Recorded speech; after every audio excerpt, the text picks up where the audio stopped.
The sun had barely set, painting the Southern California sky with vibrant hues of pink and orange, but I could already tell this was going to be one of those days, the kind you look back on and wish you could forget, even though you know you'll never be able to. My name is Shane. I'm 42 years old, a dad, a husband. I live in a modest but cozy home just outside Los Angeles with my wife, Kay, and our two boys, John and Robert. We're on vacation, a perfect family getaway to Knott's Berry Farm, just like the brochures promised. Kay and I planned this trip for months. It was supposed to be an escape from the grind, a time to relax and enjoy each other's company. But as we made our way through the gates of the park, there was a subtle, lingering tension in the air. John, my oldest, was laughing and pulling at my sleeve, begging to hit the roller coasters. Robert, at 11, had his head buried in a new video game he'd just picked up at the souvenir shop. Kay was walking beside me, but I couldn't shake the feeling that something was off. "Let's get some pictures," I suggested, trying to keep things light, urging Kay to smile. She gave me a half smile in return, but her eyes were glued to her phone screen. "Yeah, just a sec," she mumbled, typing something quickly. I tried to hide my frustration as we posed for a picture by a giant Snoopy statue. The boys grinned, their faces full of excitement. Kay snapped the photo, and then, instead of putting her phone away, she went back to typing. I had the oddest feeling that she wasn't really there with us. I shrugged it off, thinking maybe she was just checking in on work or catching up with a friend. She was always multitasking, always busy. But this time, there was something different in her expression, a slight distraction that didn't seem like her usual, just one more thing to check kind of attitude. We continued through the park, the boys leading the way as we strolled past the food stands and arcade games. And then I saw him, a man I didn't recognize, standing by the poolside area near one of the water rides. He was talking to Kay. I wouldn't have thought twice about it if he hadn't been so familiar with her. Not in an overtly flirty way, but there was something in his posture, the way he smiled at her, that gave me pause. The conversation seemed casual, but there was an intensity in their exchange that made me uncomfortable. "Hey, let's grab a snack," I said to the boys, keeping my voice light, but my mind racing. As I turned, I noticed that Kay's phone was still in her hand, and she was texting the guy, her face lit up by the soft glow of the screen. He was standing a few feet away, hands in his pockets, not really saying much, but there was a tension there that I couldn't ignore. I felt a knot tighten in my stomach. Something wasn't right. I didn't want to make a scene, so I bit my tongue and walked with the boys toward a snack stand, hoping Kay would catch up. But my thoughts wouldn't let me go. Why was she still texting him? Who was he, and why didn't I know about him? A part of me told me to shake it off. After all, it was a public place, and Kay wasn't the type to be interested in anyone else.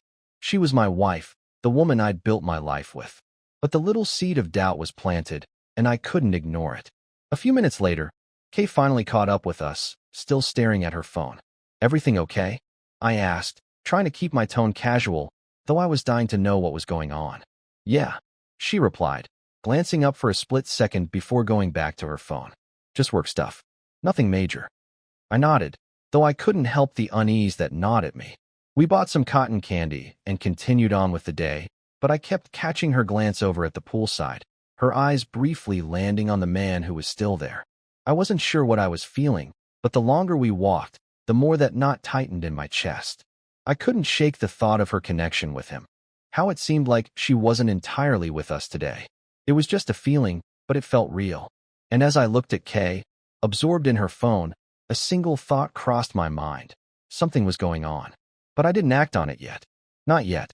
This was supposed to be a perfect family day. But already, I could feel the cracks beginning to form. That night, after the boys had fallen asleep, I lay awake in our hotel room, staring at the ceiling, trying to shake the nagging feeling that had been following me all day. The hotel was quiet, too quiet. Kay had her side of the bed, turned toward me, but she wasn't asleep. I could tell by the soft glow of her phone against the dark room. For the past few hours, we had shared a light dinner by the hotel pool, laughing with the boys about their favorite rides and joking about how much cotton candy they had eaten. But the atmosphere had felt different to me, strained. The whole day, there had been moments when I caught Kay looking distracted, her fingers tapping away at her phone, her attention elsewhere. Even when I tried to engage her, it was like something was missing. As I lay there, my eyes fixed on the ceiling, I couldn't shake the image of her with him, the man at the pool. I thought about their conversation, how they'd shared looks, and how she'd been so absorbed in texting him. It wasn't like Kay to be so distant, so cold.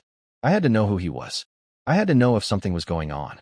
Without thinking, I grabbed my phone from the bedside table. I scrolled through Kay's recent texts, heart hammering in my chest as I clicked on her messages. For a moment, I felt guilty, like I was betraying her trust. But then I reminded myself that I was just trying to understand, trying to make sense of what had been bothering me all day. The first few messages were about work, mundane things, nothing out of the ordinary. But then I came across one that stopped me cold. It was from the man at the pool, Dan. His name was in her recent conversations. Had a great time seeing you today. Can't wait to catch up tomorrow when you get a chance. Let me know what time works for you. My stomach lurched. Let me know what time works for you. It was innocuous, but there was something in the way he phrased it. Casual, like he was used to seeing her outside of work. I knew Kay worked with a lot of people, but this felt different. There was an intimacy to the text, something I couldn't ignore. I felt the heat rise to my face, but I couldn't stop reading. I scrolled up. There were more texts, lots of them. They'd been exchanging messages all day, since the moment we'd arrived at the park. I hadn't seen Kay so engaged with someone in months. Not like this. She had been absorbed in the conversation, replying quickly, too quickly. The final message before the one I had just read stopped me. It was from earlier in the afternoon, just after we'd left the pool. You looked stunning today, as always. I'm really glad we met. I didn't know if it was the words themselves or the fact that she'd been so open about it with him, but a sharp pain shot through me. I felt like I'd just been punched in the gut. She hadn't told me about him. She hadn't mentioned any of this. I had no idea who he was or what he meant to her. I set my phone down slowly, my heart racing, and took a deep breath. I had to talk to her. I had to confront her, but I couldn't bring myself to do it in the middle of the night. Not when I was this angry, not when I was feeling betrayed. Instead, I closed my eyes, tried to calm the storm of thoughts in my head, and told myself I'd talk to her tomorrow. I would be calm. I would be rational. But sleep didn't come. I lay there for what felt like hours, staring at the ceiling, listening to the soft hum of the air conditioning. The weight of the text messages, the knowledge that something wasn't right, kept pressing down on me. I tried to think of how Kay and I had built our life together. Our family. How we'd been through so much. I tried to remember all the good moments, the vacations, the laughs, the times we'd stayed up late talking about our future. I remembered when we first met, how she had made me laugh so easily, how she'd been so beautiful, so full of life, and how I'd promised myself that no matter what, I would never take her for granted. But in that moment, as I stared at the ceiling, I wondered if I had already lost her. When Kay finally put her phone down and turned to face me, I could hear her breathing slow. She must have thought I was asleep. She always thought I couldn't see the small signs, the little changes in her behavior. But I was watching, and I wasn't blind. "Shane?" she whispered into the dark. I didn't answer right away. I couldn't. If I spoke, if I said anything, I'd be giving away everything I felt. "Shane, are you awake?" I rolled over to face her, my voice low and steady. "Yeah, I'm awake." She paused, her fingers brushing against my arm. "I know something's wrong. You've been quiet all day. What's going on?" I could feel the weight of the moment, the distance between us that had widened so gradually over the past few months. And yet, the words I had to say felt like they were lodged in my throat. I could have told her then, right then, that I knew about the texts, that I knew something wasn't right. But I couldn't. Not yet. Instead, I simply turned my back to her, my heart heavy with doubt. "Nothing," I said, trying to keep the tremble out of my voice. "Everything's fine." And as I lay there in the dark, with her so close and yet so far away, I knew deep down that nothing would ever be the same again. Tomorrow, I would confront her. Tomorrow, everything would change. The next morning, the usual sounds of the hotel, distant chatter, the clinking of plates from the restaurant downstairs, felt muffled, like they were happening far away. My mind was still spinning, too focused on the text from last night, too fixated on the questions that kept flooding my brain. Kay and I had breakfast in silence. I could feel the weight of everything between us, but she hadn't said anything about yesterday. Not about the way I'd been quiet, or the strange tension that had hovered over us all day. She was more focused on her coffee, scrolling through her phone like she hadn't already been absorbed in it the entire previous night. I wanted to say something. I wanted to ask her about the texts, about Dan. I wanted to demand answers, but my throat felt tight, like I was choking on the words. I couldn't stay silent any longer. "'Kay," I said, the words slipping out before I could stop it. I cleared my throat. "Can we talk?" She glanced up, her eyes flickering with surprise. "Of course," she said, setting her phone down. She still looked tired, but there was a certain guardedness in her expression that made me feel uneasy. I could see her bracing herself for what I was about to say. I could feel the knot in my chest tighten, but I pressed on. "I saw your messages last night," I said, the words harsh in the otherwise quiet room. I didn't want to sound accusing, but I couldn't help it. My voice cracked, betraying the anger and hurt I was feeling. Kay froze, her eyes widening for a moment before she quickly masked her reaction. "What do you mean? What messages?" "The ones with Dan," I said, my voice low, steadying myself. "You've been texting him all day, even when we were at the park. What's going on with you two, Kay?" For a moment, she didn't respond.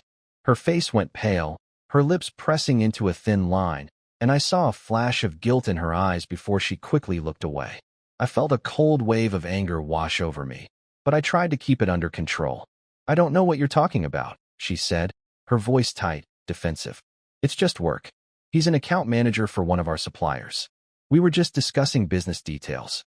I stared at her, searching her face for any sign of truth.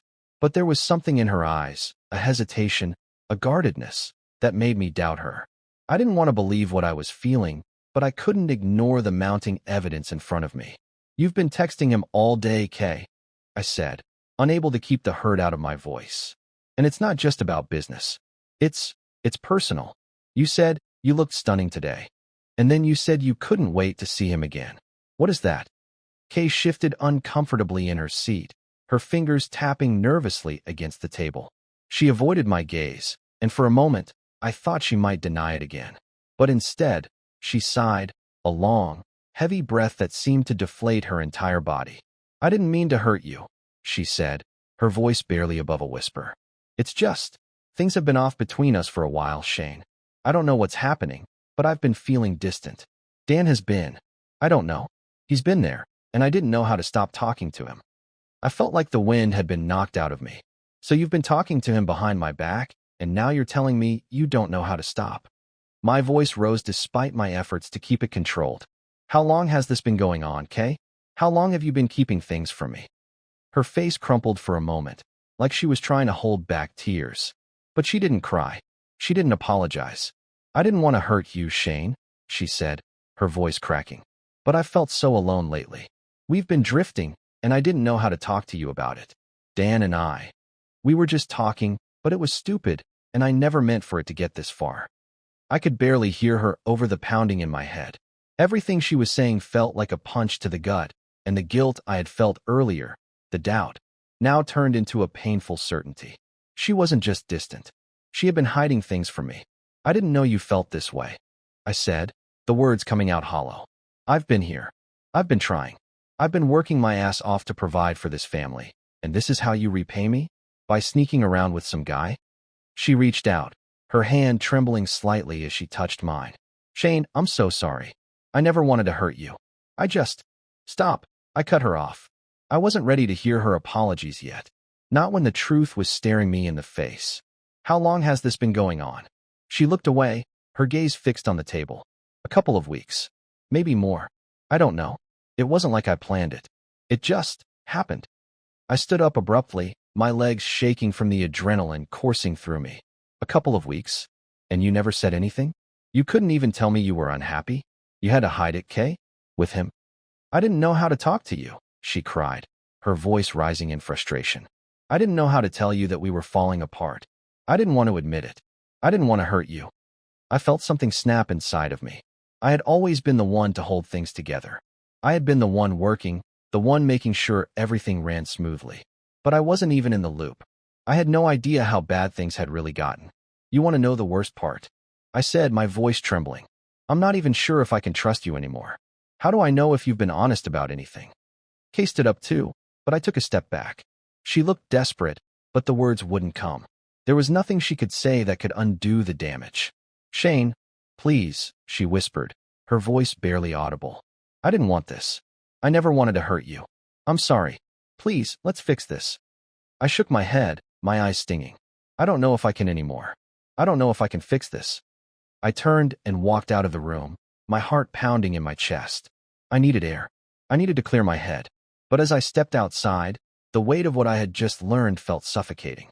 Nothing would ever be the same again. And deep down, I knew that I couldn't go back to pretending everything was fine. Not after this. The silence between Kay and me felt suffocating over the next few days. Every word we spoke seemed like an attempt to fix something that was already broken beyond repair. I kept thinking that if I could just give it time, if I could just swallow my hurt and act like everything was fine, maybe we could find our way back. But I knew deep down that it was over. We still went to Disneyland, just as I had promised the kids. We smiled for photos, tried to act like the family we once were. But the cracks were too wide. I could feel Kay's distance in every glance she shot me, in every unspoken word that hung in the air between us. She wasn't my wife anymore. Not in the way I needed her to be. I knew it. She knew it. But neither of us was ready to confront the truth. That night, after the kids had fallen asleep, I sat in the living room, staring at the wall. Kay was in the kitchen, making a late-night cup of tea, pretending everything was normal. But it wasn't. It hadn't been normal for a long time. "Shane." Kay's voice broke through the silence, a whisper at first, then louder, tentative. "Can we talk?" I didn't answer right away. I couldn't. I didn't know what there was left to say. She appeared in the doorway, looking tired and small. The woman who had once been the center of my world now seemed like a stranger. "I know this has been hard for both of us," she began. "But I don't want to lose you." You already have." I cut her off before I could stop myself. The words were out, raw and unfiltered. "You already lost me, Kay." Her face fell, like she'd been slapped. She took a step back, as if the words had physically pushed her away. "I didn't want this. I didn't want to hurt you," she said, her voice trembling. "I swear, I never meant for any of this to happen." I let out a bitter laugh, though it didn't feel funny. "You didn't mean to hurt me?" I repeated, shaking my head in disbelief. "How long have you been keeping this from me, Kay? How long have you been lying? How long have you been hiding this thing with him?" Her eyes filled with tears, but I didn't feel any sympathy. Not right now. Not when everything felt like it was falling apart because of her choices. "I made a mistake," she said quietly, wiping at her eyes. "I shouldn't have kept this from you. I shouldn't have let it go this far. But I was so scared. And I thought if I could just make everything look okay, I could fix it. I didn't know what to do anymore, Shane." I stood up, my legs stiff with the weight of the anger I was trying to contain. "You didn't know what to do? You don't get to keep saying that. I gave you everything, Kay. I gave you my trust. I gave you my loyalty. I gave you a family." My voice broke on the last word, the ache in my chest threatening to consume me. "And you threw it all away for him." Her lip trembled as she took a step toward me. "I'm sorry, Shane. I'm so sorry. I didn't mean for any of this to happen." I shook my head, stepping back. "I'm done. I can't do this anymore." Kay flinched as if I had slapped her. "What do you mean you're done? You're not even going to try to fix this?" "Try." I spat, the word feeling venomous in my mouth. "What do you want me to fix? What's left to fix? This isn't just a small mistake, Kay. This is everything we built. And you." I took a deep breath, trying to keep my composure. "You betrayed me. You lied. And now it's over." She reached for me, but I stepped back again, unable to bear the touch. "Shane, please. I'll do anything. Just give me a chance. I can make this right." But I didn't want to give her a chance. Not anymore. The damage was done. There was no going back. I'd spent too long pretending everything was okay while she hid her affair behind my back. I couldn't pretend anymore. "No," I said, my voice firm, no trace of hesitation. I can't keep living like this, Kay. I can't keep pretending. I don't trust you anymore." Her face crumpled as she realized the finality of it, her eyes widening with horror as the truth settled in. You're leaving me?" "I don't know what else I can do," I said, my voice quieter now, the anger draining out of me. "I was just so tired, so damn tired. I can't stay in this marriage, Kay. Not like this. Not when you've already moved on." She sank to the couch, her head in her hands as sobs racked her body. But I didn't feel anything. I felt empty, hollow. I'd given her everything. and she had thrown it away. There was nothing left to say. No words could fix this. "I'm leaving," I said, the weight of the words settling on me like a stone. "I don't know where I'm going yet, but I can't stay here. Not with you." Kay didn't try to stop me, and for a brief moment, I thought that maybe she didn't even have the strength to fight for us anymore. I wasn't even sure if I could. I turned to walk out of the room, but I paused at the door, looking back at the woman I had once loved. She was still crying, her shoulders shaking with every sob, and for a split second, a tiny part of me felt sorry for her. But then I remembered everything she'd done, and just like that, the pity was gone. I stepped out the door and into the quiet night, the weight of the decision pressing down on me. And as I walked away, I knew that nothing in my life would ever be the same again. Everything had changed, and I wasn't sure how I was supposed to move forward, but I knew I couldn't stay in the past any longer. Not with Kay, not with the lies, not with the woman who had broken my heart. I just had to keep moving forward. It was a couple of weeks before I could bring myself to face my in-laws. I needed a place to go, somewhere to escape the suffocating weight of my own house, the one Kay and I had once shared, now just a hollow shell of what it used to be. I couldn't stay there, not with everything that had happened. So I packed a few bags, took the boys, and headed to Pittsburgh. My in-laws' house was quiet, peaceful, a far cry from the emotional chaos I'd just left behind. Julie and Cliff, Kay's parents, had always been kind to me, even when Kay and I went through those rough patches early in our marriage. They were the type of people who welcomed you without hesitation, who made you feel like you belonged. That's why, when I showed up at their doorstep, they didn't question my sudden visit.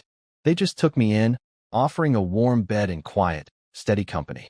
But I wasn't there for rest. I wasn't there for peace, either. I needed answers.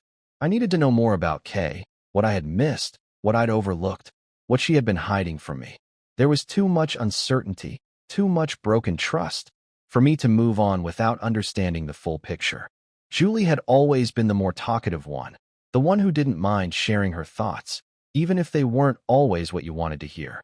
Cliff was quiet, reserved, the type of man who preferred to let others speak for him. But when I sat down with him that night after dinner, I knew I had to ask. "So, I have to ask," I began, my voice steady despite the heaviness in my chest. "Do you know if Kay has ever had any other relationships? I mean, before me or after? Something I might not have known about." Julie glanced at Cliff, a silent exchange passing between them. Cliff, who had been sipping his beer, lowered the bottle, his eyes narrowing slightly. Julie sighed, setting down her own glass of wine. "You know, I've always thought Kay was a good girl, Shane. But I guess there were things I never knew. There were things she didn't want to tell us. Things that maybe we weren't meant to know." "What do you mean?" I asked, my heart suddenly pounding in my chest. Julie leaned forward, her face creased with concern. "I never said anything to you, because I didn't think it was my place. But after everything with you two, I think you have a right to know. Kay had a relationship with a man named Mike. He was her college fiancé before she met you." I blinked, trying to process what I was hearing. "Mike," I repeated, trying to remember the name. I didn't know about this guy. Did he mean anything to her? More than just a college boyfriend? Julie nodded slowly, her eyes clouding with something I couldn't quite place. "From what I know, they were close. They were engaged, Shane. But it didn't last. Mike, well, he wasn't the kind of man you'd want around, not the kind you want your daughter with. He had his problems, his demons. So when they broke up, Kay, well, she had a hard time moving on. And then she met you. You were the one who pulled her out of all that. But if she was still holding on to him, why would she marry me?" I asked, my voice almost a whisper, the weight of it crashing down on me. Why would she go through all of this, with me, if she wasn't really over him? Julie shook her head. "I don't know, Shane. She never really talked about Mike. But I do know that Mike was someone she couldn't just forget, even after all these years. When she moved on, when she met you, she needed a fresh start. But I think, in some ways, she was still holding on to that past. Maybe she never fully let it go." I didn't know what to say. Everything about Kay's past, everything I thought I understood, suddenly felt like a lie. Had I been part of her escape? Had she used me to forget Mike, only to end up making the same mistakes again? I ran my hand through my hair, trying to hold myself together. But there was more. I knew there had to be more. Julie hesitated, her fingers playing with the stem of her wine glass. Shane, there's something else you should know, something that might make things clearer. Kay. Well, she always seemed so perfect, didn't she? But sometimes I wondered. She's always been good at hiding things, at pretending everything's fine. But after you two got married, after you had kids, I started to see more of the real Kay, the one who couldn't always let go of the past. I felt a tightness in my chest, as if the walls around me were closing in. What do you mean? I asked, my voice barely above a whisper. Julie looked at Cliff, who remained quiet, before turning back to me. I know this is hard to hear, Shane, but there's something you need to know about John and Robert, something that's been kept from you. My blood ran cold. What do you mean? What about my kids? Julie's eyes softened, and she reached across the table to touch my hand. I'm so sorry, Shane, but there's a chance that John and Robert aren't really yours. I stared at her, my mind struggling to process her words. What are you talking about? How could they not be mine? She took a deep breath, as if steeling herself. I don't know all the details, but I think Mike might be John's biological father. There's a chance, Shane. I think Kay. I think she was still seeing him on the side after you two got together. I don't know if she ever told you, but Mike, he had a presence in her life, even after you met. And, well, I think he might have been the one who fathered John. My world tilted on its axis. Everything I knew, everything I'd believed about my life, suddenly felt like it was crumbling into dust. Julie looked at me with deep regret in her eyes, her voice breaking. I didn't want to tell you this. I didn't want to hurt you, but I think you deserve the truth. I sat back in my chair, my head spinning. My heart felt heavy, like it was sinking into my stomach, and everything around me went quiet. My mind kept replaying everything I had learned over the past few days. The texts, the secrets, the lies. And now this. Now I had to question the very foundation of my family. Are you sure? I finally asked, the words coming out hoarse. Julie nodded slowly, her eyes full of sorrow. I'm not certain, but I think it's something you need to look into. I think you need to get answers, Shane. I didn't know what to say, how to react. My whole life, my marriage, my children, felt like a lie. And the worst part? I didn't know where to go from here. But I had to find out. I had to know the truth. Julie squeezed my hand gently, a silent support in the storm that was now raging inside me. I'll do whatever it takes, I muttered, my voice shaking with the weight of everything I had just learned. I'll find out the truth. And with that, I knew my world would never be the same again. The next few days were a blur of restless sleep, deep conversations with my in-laws, and a growing sense of betrayal that gnawed at me from the inside out. I didn't know what was worse, the fact that I was now questioning everything I thought I knew about my family, or the cold, hard reality that I might not be the biological father of my two children. Julie's revelation about Mike had sent me spiraling. I spent hours replaying every moment in my head, wondering when Kay had crossed the line and how I had missed it. Every laugh, every smile, every tender moment with John and Robert now felt like a lie.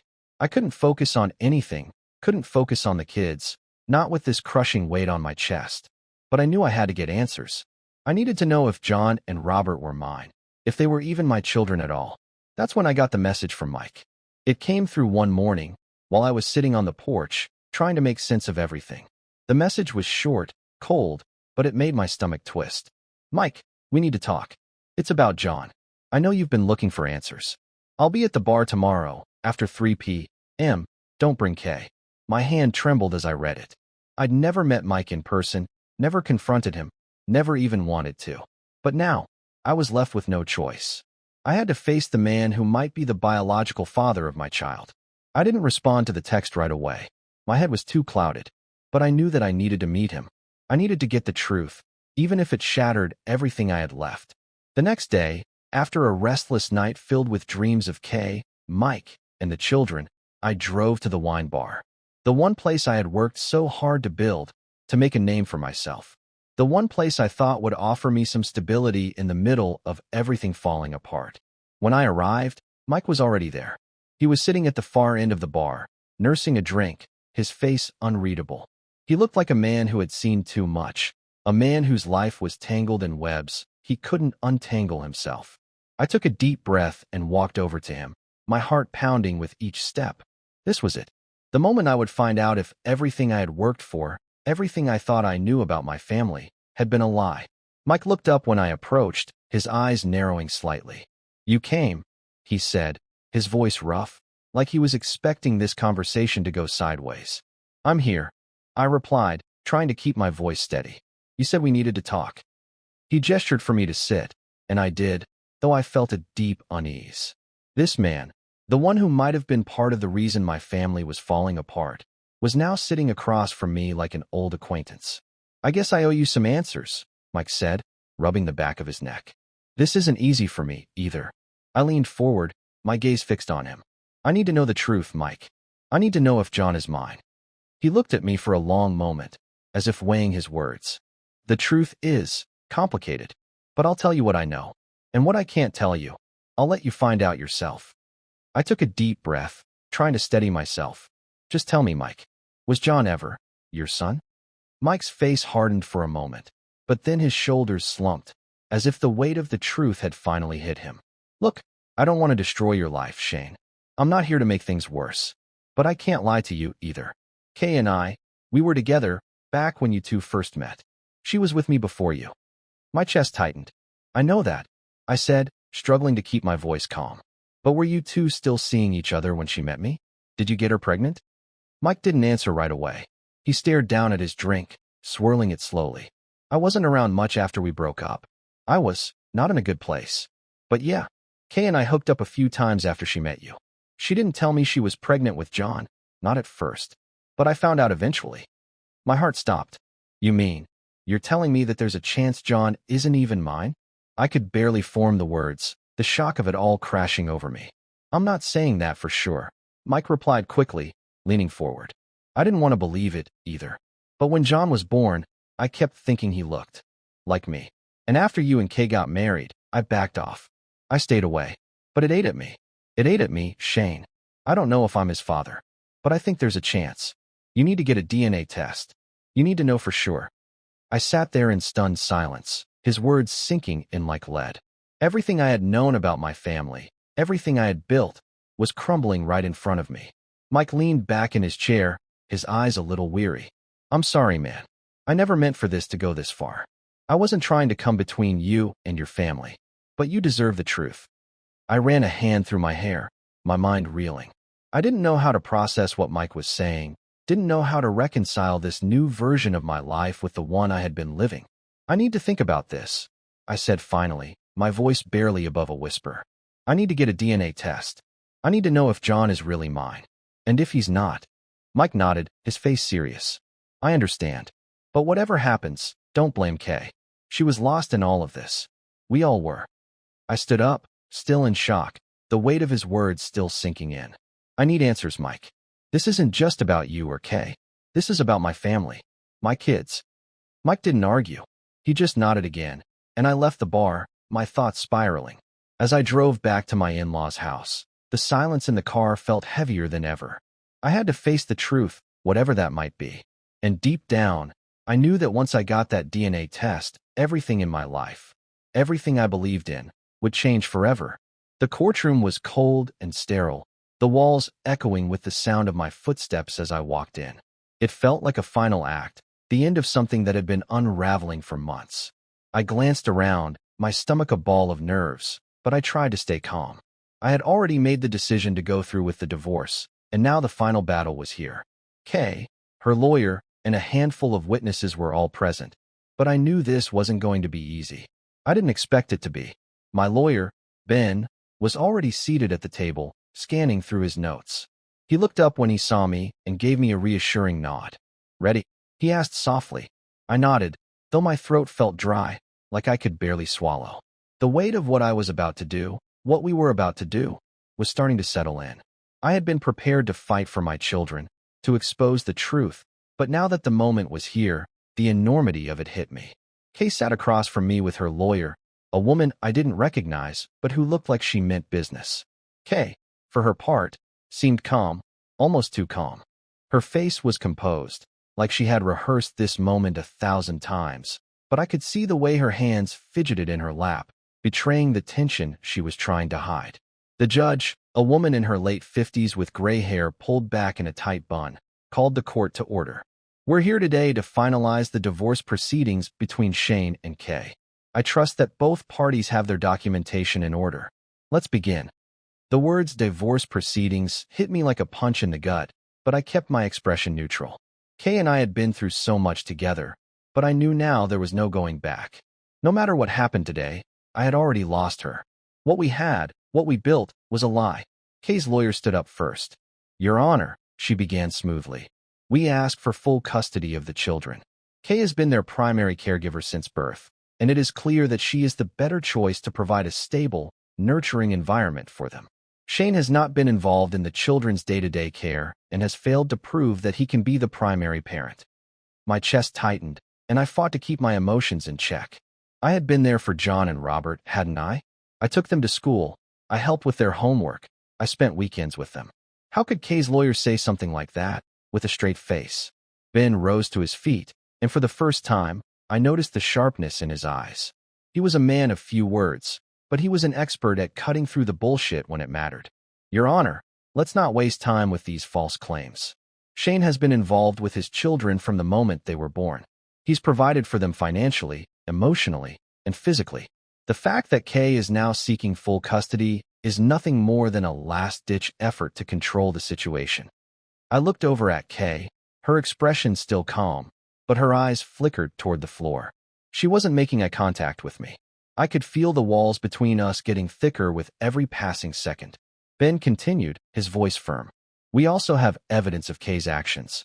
The messages, the infidelity, and the lies. It's clear that Kay's relationship with Shane has been unhealthy for some time, and it has taken a toll on their family. Shane deserves to have full custody of his children, and we asked the court to grant him that. Kay's lawyer stood quickly, her face flushed with anger. This is preposterous, she snapped. You cannot use extramarital affairs as a basis for custody. The children deserve to be with their mother, who has raised them and cared for them. Shane's accusations are nothing more than an attempt to tarnish Kay's reputation in this court. Objection, Your Honor, Ben said immediately. We're not here to attack anyone's character. We're here to determine what is best for these children.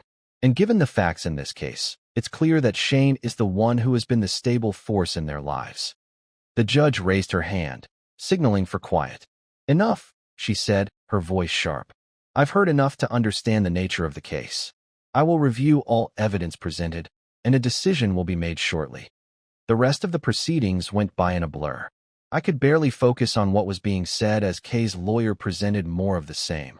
Kay had been a good mother, Shane had been distant, and so on. The words blurred together, and all I could think about was the betrayal, the lies, and the fact that I had built my life on something that wasn't real. When the judge called a recess, I walked outside to clear my head. I stood in the hallway, my mind racing, trying to make sense of everything.